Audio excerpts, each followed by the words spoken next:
इन page के interface और tool bar के एक एक टूल को सीखने के बाद अब हम बात करते हैं इन पेज के मेन्यू बार की। जब आप पहली मर्तबा इन पेज को ओपन करते हैं तो कुछ इस तरह की स्क्रीन आपके सामने नजर आती है और आपके पास सिर्फ 3 मेन्यू बार होते हैं, एक फाइल मेन्यू, प्रीफरेंस और हेल्प। पहले हम बात करते हैं इस फाइल मेन्यू की। जब आप इस फाइल मेन्यू पे क्लिक करेंगे जिसकी शॉर्टकट की है Alt F, यानी Alt F प्रेस करके भी आप इसको ओपन कर सकते हैं। इसकी जो सबसे पहली कमांड है वो है न्यू और जिसकी शॉर्टकट की है Ctrl N। इस कमांड के जरिए आप इन पेज के न्यू डॉक्यूमेंट को बनाते हैं, यानी इन पेज की नई फाइल अगर आपने बनानी है या तो आप कीबोर्ड से Ctrl N को प्रेस करेंगे या फाइल मेन्यू में आने के बाद आप इस न्यू की कमांड को सिलेक्ट करेंगे। जैसे ही मैं इसको प्रेस करता हूं तो देखिए मेरे सामने एक छोटा सा बॉक्स ओपन हो गया जिसे न्यू डॉक्यूमेंट कहते हैं। इस बॉक्स में डिफरेंट ऑप्शन मुझे नजर आ रही हैं। इसकी एक एक ऑप्शन को सीखना और समझना बहुत जरूरी है क्योंकि ये पहला स्टेप है जब आपने इन पेज के डॉक्यूमेंट को बनाना है। अगर यहीं से गलती कर बैठे तो फिर आप आगे जो कंपोजिंग करेंगे, जो आप इतनी मेहनत करेंगे, उसका वो रिजल्ट और वो आउटपुट हासिल नहीं कर सकेंगे जो आप चाह रहे हैं। एक सबसे पहली बात याद रखिएगा, यहां पर नजर आ रहा है आपको पेज, ठीक है, और इस पी के नीचे यहां पर एक लाइन लगी है। इसका मतलब ये कि अगर आप कीबोर्ड से पी को प्रेस करते हैं तो आप इस वाले पोर्शन में आएंगे। यहां पर ये ड्रॉप डाउन एरो है, यहां पर बेसिकली पेज के डिफरेंट साइज हैं, यानी जो आपका पेज जिस पे आपने कंपोज करना है, प्रिंट होके जिस पे बुक आपकी आनी है, वो साइजेस यहां पर हैं। सबसे ज्यादा इस्तेमाल होने वाला जो पेज साइज है वो लीगल और A4 होता है। यहां पर अलबत्ता आपके पास डिफरेंट साइज अवेलेबल हैं। जब आप इस डाउन एरो पे क्लिक करेंगे तो आप यहां पर देखिए बहुत सारे साइजेस हैं और मैंने आपको बताया कि यह ज़्यादातर इस्तेमाल होने वाला जो इन पेज में साइज है वो लीगल और A4 है, लेकिन यहां पर कस्टम साइज भी दिया हुआ है। अब इस कस्टम साइज में विड्थ, यानी अगर आपने इसकी विड्थ को सेट करना है, विड्थ कहते हैं चौड़ाई को, पेज की चौड़ाई कितनी होगी, और ये है हाइट, और हाइट कितनी होगी, तो यहां पे डायरेक्टली आप उनकी वैल्यूज चेंज कर सकते हैं। ओरिएंटेशन, ओरिएंटेशन क्या होती है? यहां पर मेरे पास 2 ऑप्शन आ रही है, एक पोर्ट्रेट और एक लैंडस्केप। अब अगर आप पेज इस तरह से कंपोज करना चाहते हैं लंबाई के रूप में तो इसको पोर्ट्रेट कहते हैं, और अगर आप इस तरह चौड़ाई के रूप में इसको कंपोज करना चाह रहे हैं, इस तरह से राइटिंग करना चाह रहे हैं, तो ये जो इसकी ओरिएंटेशन है इसको आप लैंडस्केप कहते हैं। इन पेज में आपके पास 2 तरह की ओरिएंटेशन होती है। उसके नीचे अगर आप आ जाएं तो यहाँ पे पेज है कि जो न्यू डॉक्यूमेंट आप बना रहे हैं उसमें आपको कितने पेज चाहिए, जितने पेज चाहिए डायरेक्टली आप यहाँ पर उनकी क्वांटिटी लिख सकते हैं। यहाँ पे पहले मैं आपको पोर्ट्रेट पेज जो है बना के दिखाता हूँ, ओके करूँगा तो अब आप यहाँ पर देख सकते हैं कि ये पोर्ट्रेट फॉर्म में पेज है। और अब अगर मैं यहाँ पे देखिए न्यू बनाता हूँ और अब लैंडस्केप में पेज बना रहा हूँ तो अब आप यहाँ पर देखें कि ये लैंडस्केप में, तो ये अब आपको समझ आ गया पोर्ट्रेट और लैंडस्केप का फ़र्क। उसके बाद यहाँ पर आप ये देखें कि डिफरेंट पेज, यहाँ पर डिफरेंट पेज नंबर है कि ये एक ही पेज है। तो अगर आप एक से ज़्यादा पेज बनाना चाहते हैं तो अब आप यहाँ पर पेज में उसकी क्वांटिटी बना दें। मसलन आप जो फाइल बना रहे हैं, जो डॉक्यूमेंट बना रहे हैं, आप चाहते हैं उसमें 10 पेज हो, 5 पेज हो, तो जस्ट आप यहाँ से आप अप एरो से बढ़ा दें, डाउन एरो से कम कर दें, या डायरेक्टली यहाँ पर आप उस नंबर को टाइप कर दें। उसके बाद बड़ी इंपॉर्टेंट जो चीज़ है यहाँ पर वो आ जाते हैं मार्जिन्स। अब मार्जिन क्या होते हैं? देखिए ये आपका पेज है, ठीक है, ये इस पेज का राइट मार्जिन, या मैं अगर सादा अल्फाज में कहूँ तो राइट हाशिया, लेफ्ट मार्जिन, लेफ्ट हाशिया, और उसके बाद ये टॉप और ये बॉटम होता है। यानी वो बताना चाहता है कि जो आपका इन पेज का पेज है आप ऊपर से कितनी स्पेस छोड़ना चाहते हैं, टॉप, नीचे से कितनी स्पेस छोड़ना चाहते हैं, बॉटम, राइट से कितनी स्पेस छोड़ना चाहते हैं, लेफ्ट से कितनी। अभी आप यहाँ पे देखें ये 12.7, 12.7, 12.7 दी हुई है। अगर मैं इसको ओके करता हूँ तो अब यहाँ पर आप इस पेज के साइज को देखें, ये देखें यहाँ पर अगर आप ये देखें, ये जो आपको चौड़ाई नजर आ रही है, हाशिया नजर आ रहा है, ये आपका राइटिंग एरिया है सारा और ये हाशिया।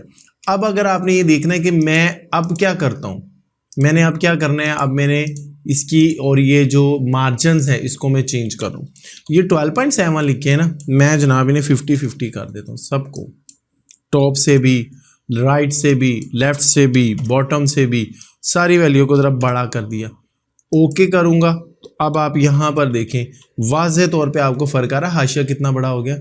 अब ये सिर्फ एरिया बचा है जिसमें आपने टाइपिंग करनी है, तो ये इसके मार्जिन के लिए होता है। अब मैं उम्मीद करता हूँ कि ये चीज़ आपको समझ आ गई होगी। उसके बाद हम आगे आ जाते हैं left to right, right to left. यह यहाँ पर ये देखें, ये उसने दिया हुआ है डायरेक्शन। इसका मतलब है कि चूंकि इन पेज में आप इंग्लिश भी टाइप कर सकते हैं, इन पेज में आप उर्दू भी टाइप कर सकते हैं। आपको पता है उर्दू राइट साइड से शुरू होती है, तो आप यहाँ से राइट टू लेफ्ट सेलेक्ट करेंगे, और अगर आपने इंग्लिश टाइप करनी है तो फिर लेफ्ट टू राइट सेलेक्ट करेंगे, ताकि आपका cursor automatically left to right की पोजीशन में हो। उसके बाद हम आगे आ जाते हैं कॉलम के। अगर आपने जो पेज सेलेक्ट किया है, आप सिंपल उस पेज पे लिखना चाहते हैं या उस पेज में कोई कॉलम बना के कॉलम फॉर्म में लिखना चाहते हैं, जैसे कि मैं यहाँ पे जनाब दे देता हूँ, जनाब 2 कॉलम्स यहाँ पर बना दे। उसके बाद मैं इसको ओके करूँगा, तो अब आप यहाँ पर आप देख सकते हैं कि ये 2 कॉलम बन गए। ये एक कॉलम है और एक ये कॉलम है, यानी 2 अलग अलग कॉलम। देखें, एक ये एरिया बन गया, ठीक है, एक ये एरिया बन गया, तो 2 डिफरेंट कॉलम आपके पास हैं जो आप टाइप करेंगे। तो जब आप ये वाला कॉलम मुकम्मल करेंगे तो ऑटोमेटिकली कर्सर आपका इस दूसरे कॉलम में आ जाएगा। इस कॉलम की तादाद भी आप बढ़ा सकते हैं। अगर आप ज़्यादा कॉलम में काम करना चाहते हैं तो यहाँ पर आपने कॉलम की तादाद को ज़्यादा कर देना है, यहाँ से आप कॉलम की तादाद ज़्यादा करते हैं। उसके बाद आगे गटर होता है। ये को इतना इम्पोर्टेंट नहीं है कि हम इसकी वैल्यू को हम बाय डिफ़ॉल्ट यही रहने देते हैं। अब यहाँ पर देखें, फ़िलहाल अब आपको मैं फ़र्क ज़रूर दिखाऊंगा कि ये पेज आपने अच्छी तरीके से समझना है। देखें, ये पेज बना हुआ है, ठीक है। उसके बाद आपको ये वाला जो डिस्टेंस है ये भी आपको नज़र आ रहा है। अब आपने देखना है गटर करेगा क्या। यहाँ से मैं फ़ाइल न्यू में जाऊँगा, गटर जैसे मैं यहाँ से कर देता हूँ जनाब 40, ज़्यादा बढ़ा दिया, ओके किया। वैल्यू बड़ी इसलिए रखी कि आपको थोड़ा सा समझ आ जाए।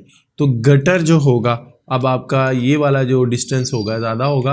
मैंने आपको बताया इतना इम्पोर्टेंट नहीं है, इसको हम आमतौर पे जो वैल्यू होती है वही रखते हैं। उसके बाद आगे आ जाता है ऑटोमेटिक टेक्स्ट बॉक्स, यानी कि ऑटोमेटिकली ये टेक्स्ट बॉक्स हो जो बना होता है, या आपने इसे डबल साइडेड बनाना है, तो आप जो बनाना चाहें आप दोनों में से इसको ले सकते हैं। सेव एज डिफ़ॉल्ट का मतलब है, अगर आपने यहाँ पे लीगल साइज लिया और सेव एज डिफ़ॉल्ट कर दिया तो हर मरतबा जब भी न्यू डॉक्यूमेंट का ये बॉक्स ओपन होगा तो लीगल सामने आएगा। और अगर आप A4 पे काम कर रहे हैं तो फिर अगर आप A4 साइज लेके इसे सेव एज टू डिफ़ॉल्ट करते हैं तो जब भी आपने न्यू डॉक्यूमेंट बनाना है तो वो A4 ही शो करेगा। तो ये अगर आप कोई कस्टम साइज रखे हैं तो देन वो यहाँ पे कस्टम साइज को शो करेगा। एक चीज़ बड़ी इंपॉर्टेंट मैं बताता चलूँ, आप यहाँ देख रहे हैं पेज लिखा है तो यहाँ P के नीचे एक डैश है, विड्थ लिखा है W के नीचे डैश है, हाइट लिखा है H के नीचे डैश है, लैंडस्केप लिखा है N के नीचे डैश है, पोर्ट्रेट लिखा है A के नीचे डैश है। अब इसी तरह आपको डिफरेंट डैशेस यहाँ पे नजर आ रहे हैं। ये करेंगे क्या, अब ये देखें W के नीचे डैश है ना, मैं कीबोर्ड से W प्रेस करूंगा तो फिर देखें क्या होगा। जैसे आप W को प्रेस करेंगे तो यहाँ पर यानी ऑल्ट का बटन दबाना है, ऑल्ट के साथ W प्रेस करना है, तो अब ये देखें ये इसको सिलेक्ट करेगा। अच्छा जी, अब यहाँ H के नीचे ऑल्ट के साथ H प्रेस करेंगे, यहाँ आ गया। मैं डायरेक्टली यहाँ आना चाहता हूँ टॉप वाले पॉग में, ऑल्ट के साथ मैं O को प्रेस करूँगा तो डायरेक्टली इधर आ गया। तो इन डैशेस का मतलब है कि अगर आपने डायरेक्टली एक्सेस करना है इन बॉक्सेस को तो ऑल्ट के साथ उस लेटर को प्रेस कर दें अगर आप डायरेक्टली उस बॉक्स में आना चाहते हैं। देखिए, ऑल्ट के साथ B करूँगा मैं इस बॉक्स में आ गया, ऑल्ट के साथ D करूँगा मैं इस बॉक्स में आ गया। तो इस तरीके से यहाँ पर आप डिफरेंट जो हैं वो वैल्यूज़ अपनी मर्ज़ी की देख सकते हैं कि किस तरीके से आप उन वैल्यूज़ को यूज़ कर सकते हैं। इसी फाइल मेन्यू में आते हैं और यहाँ पर अब जो नेक्स्ट आपकी कमांड है वो ओपन की कमांड है, जिसकी शॉर्टकट की कंट्रोल O है। जब आप कीबोर्ड से कंट्रोल O को प्रेस करते हैं तो ये ओपन के बॉक्स को ओपन कर देगा। ओपन का बॉक्स क्या होता है, ये ओपन की कमांड क्या होती है, ऐसी इन पेज की फाइल जो आपने पहले बना रखी थी, अब आप उस फाइल को अपने इन पेज में ओपन करना चाहते हैं तो देन आप इसका इस्तेमाल करते हैं, क्लिक करेंगे तो ये बॉक्स ओपन हो जाएगा। जब यहाँ पे लिखा हुआ है ओपन डॉक्यूमेंट, अब वो फाइल आपके कंप्यूटर में जहाँ पे भी पड़ी है आपने जस्ट उसे सिलेक्ट करना है, उसके बाद ये ओपन है, इस ओपन के बटन पे क्लिक करना है, तो अब आपके सामने वही फाइल यहाँ पर ओपन हो जाएगी। तीसरे नंबर पे क्लोज की कमांड है। यहाँ पर आप ये देखें क्लोज है, इसकी शॉर्टकट की कंट्रोल F4 है। जब आप कीबोर्ड से कंट्रोल F4 करेंगे तो ये फाइल आपकी जो ओपन हुई है वो यहाँ पे क्लोज हो जाएगी, या आप इस फाइल मेन्यू में आने के बाद इस क्लोज की कमांड को सिलेक्ट कर सकते हैं। अब यहाँ से देखिए कंट्रोल F4 करूँगा, ये कमांड लगाऊंगा तो यहाँ पर ये फाइल मेरी बंद हो जाएगी। बड़ी इंपॉर्टेंट बात, अगर आपने Alt F4 प्रेस कर दिया, Alt F4 प्रेस कर दिया कंट्रोल F4 के बजाय, तो फिर आप इन पेज के प्रोग्राम से ही बाहर चले जाएंगे। ये बात ज़हन में रखें, यानी इन पेज का प्रोग्राम आपका क्लोज हो जाएगा। तो ये डिफरेंस होगा, अगर आप Alt F4 करते हैं तो इन पेज के प्रोग्राम से ही आउट हो जाते हैं, और अगर आप कंट्रोल F4 करते हैं तो सिर्फ वो जो फाइल ओपन हुई है वो फाइल क्लोज हो जाएगी। आगे यहाँ पर कमांड आती है सेव की, जिसकी शॉर्टकट की कंट्रोल S है, यानी कीबोर्ड से कंट्रोल S प्रेस करके आप जो ओपन फाइल है या जिस फाइल में आप काम कर रहे हैं आप उसको सेव कर सकते हैं। एक बात ज़हन में रखें, जैसे ही आपने न्यू डॉक्यूमेंट बनाया, दूसरा काम आपका ये है कि फौरन उस फाइल को अब आपने सेव करना है, यानी टाइप करने से पहले ही उसे सेव करना है, कोई ऑब्जेक्ट ड्रॉ करने से पहले ही उसे सेव करना है। फिर आपने उस फाइल में काम करना शुरू करना है, और फिर जो काम करते रहें, थोड़ी थोड़ी देर बाद कंट्रोल S को प्रेस करते रहें, ताकि जो काम आप करते जा रहे हैं वो साथ साथ सेव होता जा रहा है। उसके बाद नेक्स्ट कमांड आती है सेव एज, जिसकी शॉर्टकट की कंट्रोल Alt S है।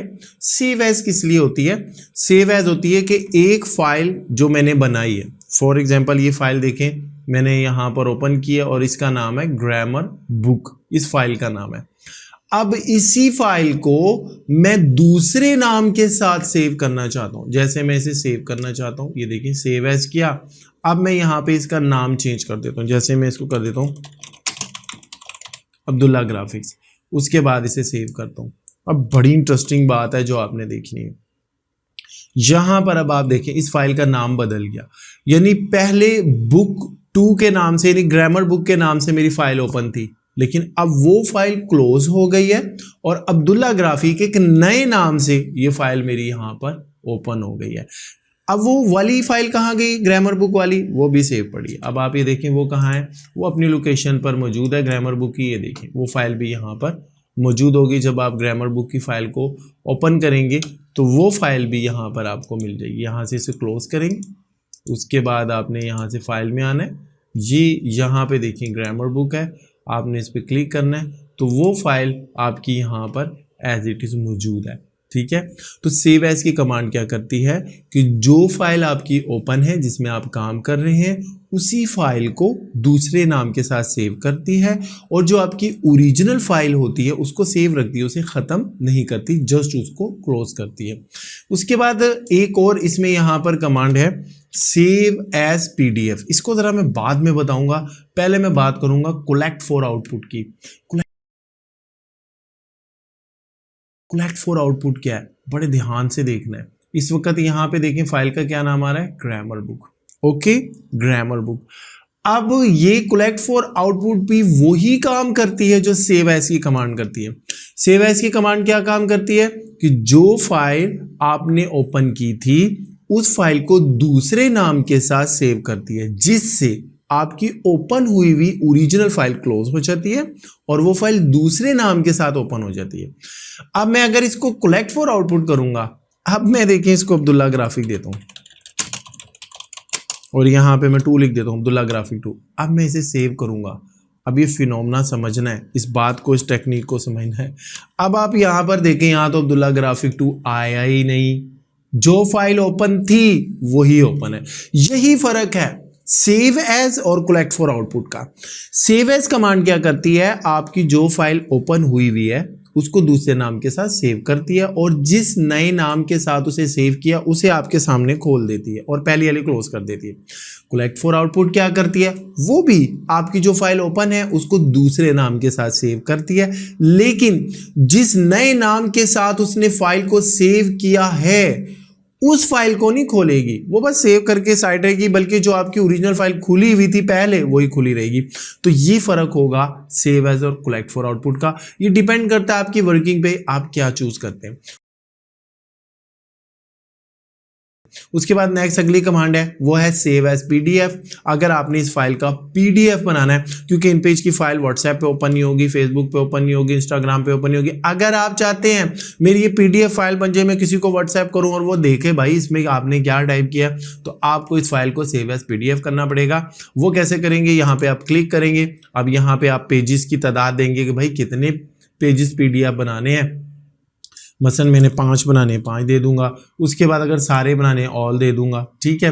बाकी इनको छेड़ने की जरूरत नहीं है, बाकी सेटिंग जैसी है। और ये आपकी लोकेशन है जहां पर आप उसको सेव करना चाहते हैं, इस पर क्लिक करेंगे। अगर आपने यहाँ पे डेस्कटॉप पे सेव करना है तो डेस्कटॉप पे सेव कर दें, किसी ड्राइव में सेव करना है करके सेव कर दें। तो अब आपकी ये फाइल क्या होगी, पीडीएफ के तौर पे सेव हो जाएगी। और पीडीएफ एक ऐसी फाइल होती है जिसको आप व्हाट्सएप करेंगे तो व्हाट्सएप में भी ओपन हो जाएगी, फेसबुक मैसेंजर पे भेजेंगे वहाँ पे भी ओपन हो जाएगी, यानी आराम से आप अपने मोबाइल में ओपन कर सकते हैं। जबकि इन पेज की ओरिजिनल फाइल आपकी व्हाट्सएप या आपके मोबाइल में ओपन नहीं होती। अब मैं यहाँ से टाइपिंग मोड में गया हूँ और यहाँ पे अगर हम देखूंगा तो यहाँ पे ये इंपोर्ट है, इसकी जो शॉर्टकट की कंट्रोल वाई होती है। इस इंपोर्ट के ज़रिए आप कोई भी फाइल इस फाइल के अंदर खोल सकते हैं, यानी इसी फाइल में दूसरी फाइल को इंपोर्ट कर सकते हैं। उसके बाद उसके नीचे है एक्सपोर्ट ऑल टेक्स्ट। ये जितने का जितना टेक्स्ट है ये सारा आप एक्सपोर्ट कर दें, यानी ये टेक्स्ट फाइल TXT फाइल बना देगा। यहाँ पर आप देखें इन पेज की जो फाइल होती है वो होती है .inp, लेकिन अब ये इसको एज ए टेक्स्ट ले जाएगा। यहाँ पर आप इस फाइल का नाम रख दें, मसलन मैं टेक्स्ट फाइल रख दूंगा और मैं इसको ले जाके डेस्कटॉप पे सेव कर देता हूँ। ये देखिए मैंने सेव किया। उसके बाद जब मैं इसे ओपन करता हूँ यहाँ पर देखें तो ये देखें ये अब आपकी फाइल यहाँ पर एज ए टेक्स्ट फाइल आ गई। यानी इन पेज की फाइल को अगर आपने टेक्स्ट फाइल बनाना है ताकि आप इन पेज का जो आपने काम किया है, इन पेज के का जो डाटा है, इन पेज का जो टेक्स्ट है, वो सारे का सारा आप वर्ड में ले जाना चाहते हैं, वर्ड में चला जाएगा। एक्सेल में ले जाना चाहते हैं, एक्सेल में चला जाएगा। फेसबुक मैसेंजर पर ले जाना चाहते हैं, वहाँ पे चला जाएगा। व्हाट्सएप में ले जाना चाहते हैं, वहाँ पे चला जाएगा। इसके लिए आपको इन पेज की फाइल को टेक्स्ट फाइल बनाना होगा। अब जब आप इसे ओपन करेंगे तो ये देखें जनाब ये टेक्स्ट फाइल बन चुकी है। अब आप ये सारा डाटा उठा लें, कॉपी कर लें, वर्ड में ले जाएं। आराम से आप इसको वर्ड में ले जा सकते हैं, एक्सेल में ले जा सकते हैं, फेसबुक मैसेंजर पे ले जा सकते हैं, और किसी को व्हाट्सएप करना चाहें तो वो भी कर सकते हैं। एक्सपोर्ट पेज की कमांड क्या करती है, अब ये जो पेज आपने बनाया है इन पेज का, इसको इस पेज को एज ए पिक्चर तस्वीर के तौर पे अगर आप एक्सपोर्ट करना चाहते हैं तो एक्सपोर्ट पेज में आएंगे। यहाँ पर देखिए वाज़ेह तौर पे लिखा हुआ है एक्सपोर्ट एज पिक्चर कि जितने पेज हैं अगर आप उनकी तस्वीर बनाना चाहते हैं तो गिफ फाइल बनाना चाहते हैं, गिफ GIF, तो तब आप इस कमांड का इस्तेमाल कर सकते हैं। उसके बाद आगे एग्जिस्ट की कमांड आती है। एग्जिस्ट किस लिए इस्तेमाल होती है, इसकी जो शॉर्टकट की वो Alt F4 है। आप प्रोग्राम से बाहर जाना चाहते हैं Alt F4 प्रेस कर दें या एग्जिस्ट की कमांड सेलेक्ट कर दें, आप इन पेज के प्रोग्राम से आउट हो जाएंगे। बड़ी अहम बात दोबारा रिपीट कर रहा हूँ, फाइल इन पेज की फाइल क्लोज करनी है तो Ctrl F4 प्रेस करना है, और अगर प्रोग्राम से ही बाहर जाना है तो Alt F4 प्रेस करना है। उसके बाद एक कमांड रह गई है जनाब जिसकी शॉर्टकट की Ctrl P है कि आप इन पेज का जो डॉक्यूमेंट टाइप कर लिया अब आप उसको किस तरह से प्रिंट कर सकते हैं। आपने प्रिंट की कमांड को प्रेस करना है, तो जैसे ही आप प्रेस करेंगे ये देखें ये प्रिंटर की डिफरेंट ऑप्शन ओपन हो जाएंगी। यहाँ पे जो प्रिंटर इंस्टॉल किया होगा उसका नाम आएगा, आपने उसको सिलेक्ट कर लेना है। उसके बाद वो कहता है जनाब कितने पेज प्रिंट करने हैं, ख़ास तादाद आप दे सकते हैं जी 1 से लेकर जनाब सिर्फ 5 तक पेज जनाब मैंने प्रिंट करने। उसके अलावा अगर सारे करने तो ऑल कर देंगे। प्रिंट सीक्वेंस है, फर्ज करें 1 से 27 तक सफ़े, मैं कहता हूँ ओड पेज टाक यानी पहला, तीसरा, 5वां, 7वां, 9वां पहले वो प्रिंट करें। देखें मैंने ये ऐसे प्रिंटर में पेज लगाया, अब जब वो प्रिंट होके आ रहा है पहला आ रहा है, फिर उसके बाद तीसरा आएगा, फिर उसके बाद 5वां आएगा, फिर 7वां आएगा। अब मैं क्या करूंगा, इन्हीं पेजेस को दोबारा प्रिंटर में उल्टा करके लगा दूंगा और फिर यहां से सिलेक्ट करूंगा जी इवन, तो फिर प्रिंट दूंगा। तो अब इसी पेज यानी यहां पर पहला पेज प्रिंट हुआ था ना, अब इसकी चूंकि मैंने उल्टा करके लगाया यहां पर अब दूसरा आ जाएगा, चौथा आ जाएगा, छठा आ जाएगा, 8वां आ जाएगा। यानी इस तरह से आप प्रिंटिंग का काम करेंगे कि एक पेज के आगे पीछे अगर आपने प्रिंट लेना होता है तो देन आप इवन आउट को सिलेक्ट करते हैं। प्रिंट का स्टाइल नॉर्मल रखते हैं, कोई ज़रूरत नहीं है कि इसको टाइल्ड या मैनुअल टाइल्ड करने की। आगे हाँ अलबत्ता कुछ प्रॉपर्टीज ज़रूर आती हैं, वो मैं ज़रूर बताऊंगा कि अगर जो प्रिंटर ऑन होगा उसके साथ यहाँ पे प्रॉपर्टीज़ होती हैं कि जनाब आपने जो प्रिंट देना है, अगर आपने लीगल पेपर पे टाइपिंग और कंपोजिंग की है तो आपको यहाँ से लीगल सेलेक्ट करना है। A4 था, A4 सेलेक्ट करना है। कोई कस्टम साइज़ है तो फिर वो कस्टम साइज़ आपको देना होगा। अगर इस तरह प्रिंट निकालने की कोशिश करेंगे तो वो गलत हो जाएगा। उसके बाद एक चीज़ और है, छोटी सी चीज़ है कि आपने इसकी कितनी नंबर ऑफ़ कॉपीज़ बनानी है, 1 2 3, यानी जो पेज आपके सामने ओपन हुआ उसकी कितनी कॉपीज़ होनी चाहिए। यानी एक ही पेज है उसकी 10 कापियाँ करनी है तो यहाँ पर आप 10 लिख देंगे तो वही पहला पेज ही 10 मरतबा प्रिंट हो। इन पेज का पहला मेन्यू फाइल मेन्यू होता है जिसकी एक एक कमांड को हमने बड़ी डिटेल के साथ सीखा। इन पेज के फाइल मेन्यू में वो कमांड्स होती हैं जिनके ज़रिए आप इन पेज की न्यू फाइल को बना सकते हैं। जो फाइल बन गई है आपके सामने ओपन है, आप उसको क्लोज़ कर सकते हैं। ऐसी फाइल जो आपने पहले बना रखी है आप उसको ओपन कर सकते हैं। फाइल जिसमें आप काम कर रहे हैं उसको सेव कर सकते हैं। आप उस फाइल को रीनेम कर सकते हैं, यानी एक से ज़ायद नामों के साथ सेव एज कमांड के साथ आप उसको सेव कर सकते हैं। आपका जो इन पेज का डॉक्यूमेंट है, इन पेज की जो फाइल है, जो कुछ आपने उसमें लिखा है आप उसका प्रिंट ले सकते हैं। आपके जो इन पेज के टेक्स्ट हैं अगर आप उनको वर्ड में ले जाना चाहते हैं, एक्सेल में ले जाना चाहते हैं, व्हाट्सएप करना चाहते हैं, फेसबुक मैसेंजर पे भेजना चाहते हैं तो आप उसको एक्सपोर्ट ऑल टेक्स्ट के ज़रिए सारा एक उसकी TXT फाइल बना सकते हैं।